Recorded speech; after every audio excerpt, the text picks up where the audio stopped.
நமச்சிவாய வாழ்க. நாதன்தாள் வாழ்க.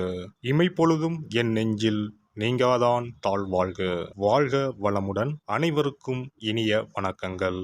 நாம் இந்த பதிவில் பேர்ச்சி அடைய போகும் சுக்கிர பகவானால் உங்கள் வாழ்வில் ஏற்படக்கூடிய நற்பலன்கள் என்ன என்பதனையும், கெடுபலன்கள் ஏற்படுமாயின் அதன் தாக்கத்தை குறைக்க ராசிக்காரர்கள் செய்ய வேண்டிய பரிகாரம் என்ன, வழிபட வேண்டிய தெய்வம் யார் என்பதனை பற்றியும் விரிவாக காண்போம். இந்த சுக்கிர பெயர்ச்சியால் உங்கள் வாழ்வில் வளமும் நலமும் செல்வ செழிப்பும் பெற்று வாழ்வில் உயரிய நிலையை அடைய எல்லாம் வல்ல இறைவனை உளமாற வேண்டி விரும்பி கேட்டுக்கொள்கிறேன். நிகழும் ஸ்ரீ மங்களகரமான சோபகிருது ஆண்டு தமிழ் மாதம் மாசி 25ஆம் தேதி, ஆங்கில மாதம் மார்ச் 8ஆம் தேதி அன்று மகர ராசியில் இருந்து கும்பராசிக்கு இடப்பெயர்ச்சி அடைகிறார் சுக்கிர பகவான். ஏற்கனவே கும்பத்தில் அமர்ந்துள்ள சனியுடன் இணைகிறார் சுக்கிர பகவான். 30 ஆண்டுகளுக்கு பிறகு கும்பத்தில் சனி சுக்கிரன் கூட்டணி சேரப்போகிறது. அதே போல மார்ச் 15ஆம் தேதி செவ்வாய் பகவான் கும்பராசியில் இணைகின்றார். 75 ஆண்டுகளுக்கு பிறகு சனி பகவான், சுக்கிர பகவான், செவ்வாய் பகவான் ஒன்று சேர்கின்றனர். வெவ்வேறான குணாதிசயம் கொண்ட இவர்கள் உங்கள் வாழ்வில் பல மாற்றங்களை கொண்டு வரப்போகின்றனர்.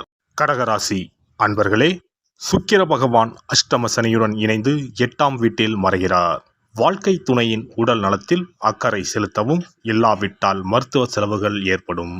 பணத்தினை யாருக்கும் கடன் கொடுக்க வேண்டாம். கணவன் மனைவி இருவருமே கவனமாக இருந்தால் மட்டுமே பொருள் நகை களவு போவதை தவிர்க்கலாம்.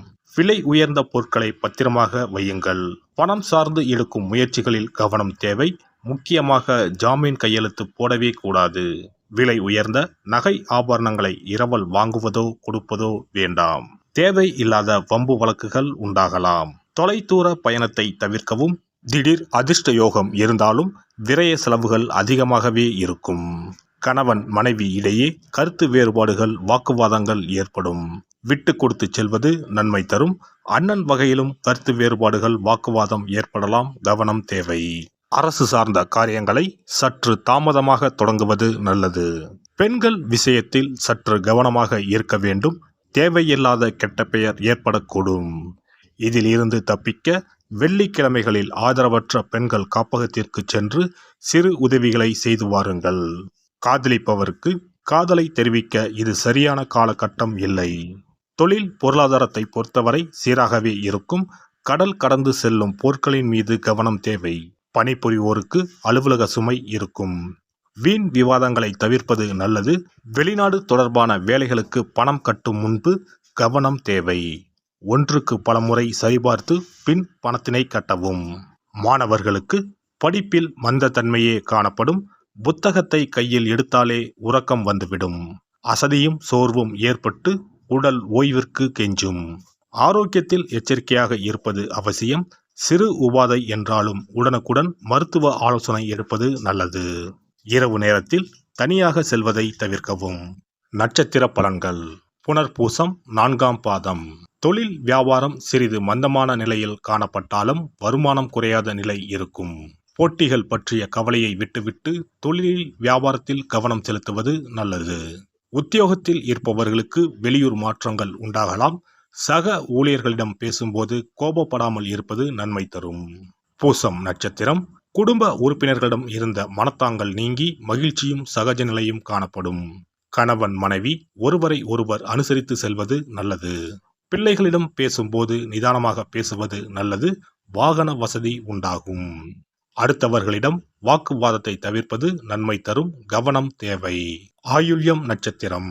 நீண்ட தூர தகவல்கள் நல்லவையாக இருக்கும். எதிலும் நிதானம் தேவை. மற்றவர்களுக்கு உதவி செய்வதில் ஆர்வம் காட்டுவீர்கள். பணவரத்து தாமதப்படும். கோபத்தை தவிர்ப்பது நல்லது.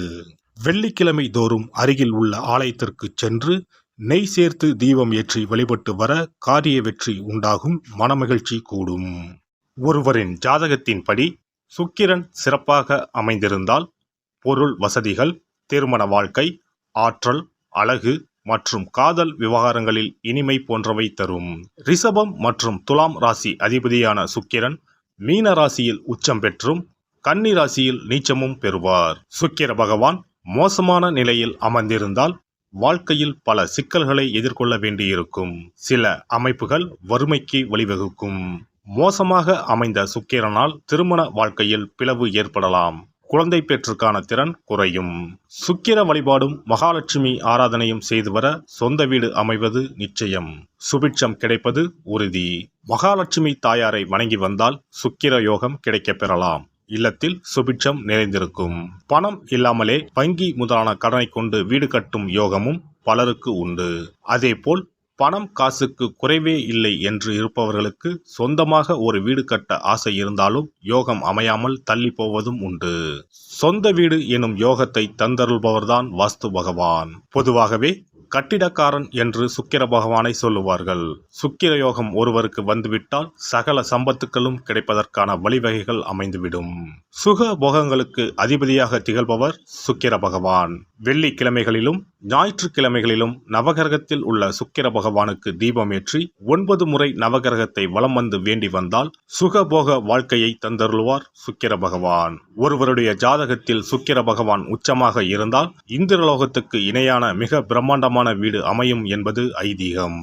சுக்கிர பகவானையும் மகாலட்சுமி தாயாரையும் உரிய ஸ்லோகங்கள் சொல்லி தொடர்ந்து வேண்டி வந்தால் வீடுமனை யோகம் நிச்சயம் அமையும் என்கிறது சாஸ்திரம். வெள்ளிக்கிழமை என்பதை சுக்கிர வாரம் என்று சொல்லுவார்கள். வெள்ளிக்கிழமைகளில் காலையும் மாலையும் விளக்கேற்றி சுக்கிர ஸ்லோகம் சொல்லியும் ஸ்ரீ மகாலட்சுமி சோஸ்திரம் பாராயணம் செய்தும் வர வேண்டும். ஸ்ரீ கனகதாரா சோஸ்திரம் பாராயணம் சொல்லியும் மகாலட்சுமி அஷ்டோத்திரம் சொல்லியும் வேண்டிக் கொள்ளலாம். அருகில் உள்ள ஆலயத்திற்கு சென்று நவக்கிரகத்தில் உள்ள சுக்கிர பகவானை மனதார வேண்டிக் கொண்டு 9 முறை சுற்றி வந்து பிரார்த்தனைகள் மேற்கொள்ள வேண்டும். அதேபோல் பெருமாள் கோவிலுக்கு சென்று மகாலட்சுமி தாயாருக்கு வெண்மை நிற மலர்கள் சார்த்தி லட்சுமி அஷ்டோத்திரம் கனகதாரா சோஸ்திரமும் ஜபித்து பிரார்த்தனைகளை தாயாரிடம் வைத்து வேண்டி வழிபட வேண்டும். வேண்டியதையெல்லாம் தருவார் தாயார். மகாலட்சுமி தாயாரை வணங்கி வந்தால் சுக்கிர யோகம் கிடைக்கப் பெறலாம். இல்லத்தில் சுபிட்சம் நிறைந்திருக்கும். புது வீடு பால் காய்ச்சும் யோகமும் உண்டாகும். ஜாதகத்தில் சுக்கிரன் வலுவாக இல்லையெனில் வெள்ளிக்கிழமைகளில் சுக்கிர பகவானுக்கு மிகவும் விருப்பமான வெள்ளை அல்லது இளஞ்சிகப்பு ஆடைகளை அணிய வேண்டும். இதனால் சுக்கிரனின் தீங்கு புலன் குறையும்.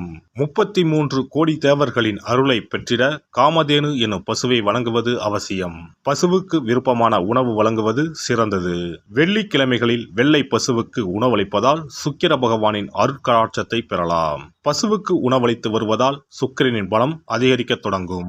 இந்து சமயத்தின் மிக புனிதமானதாக தான தர்மம் பார்க்கப்படுகிறது. சுக்கிரனின் அருள் பெற வெள்ளிக்கிழமைகளில் கோவிலுக்கு சென்று வழிபட்டு வருவது நல்லது. உங்களால் முடிந்த அளவுக்கு தான தர்மங்கள், அன்னதானம், நன்கொடைகள் வழங்குவது மிக நல்லது. எல்லாம் வல்ல இறையருளால் நீங்களும் உங்கள் அன்பு குடும்பமும் உடல் நலம், நீலாயுள், நிறை செல்வம், உயர் புகழ், மெய்ஞானம் ஓங்கி வாழ்க வளமுடன். இந்த வீடியோ பதிவு உங்களுக்கு பிடித்திருந்தால் லைக் பண்ணுங்க, கமெண்ட் பண்ணுங்க, ஷேர் பண்ணுங்க. மறக்காம சப்ஸ்கிரைப் பண்ணுங்க. பக்கத்துல இருக்கிற பெல் பட்டனை கிளிக் பண்ணுங்க. நன்றி, வணக்கம். ஓம் நமச்சிவாய. சிவாய நம.